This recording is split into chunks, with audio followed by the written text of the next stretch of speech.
రమణ తండ్రి వెంకటరమణ తిరుమల తిరుపతి రమణ సంకటహరణ చరణ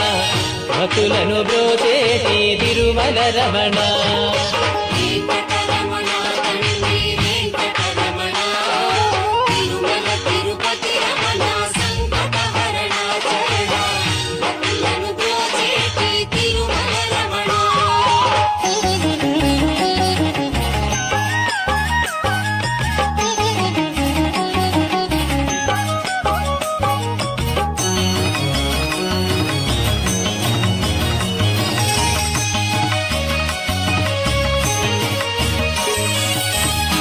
తెల్లవారుజాముల్లో వెంకటరమణ తండ్రి సుప్రభాతము చేసెను సురులే రమణ పంచామృతములతో వెంకటరమణ తండ్రి నిత్య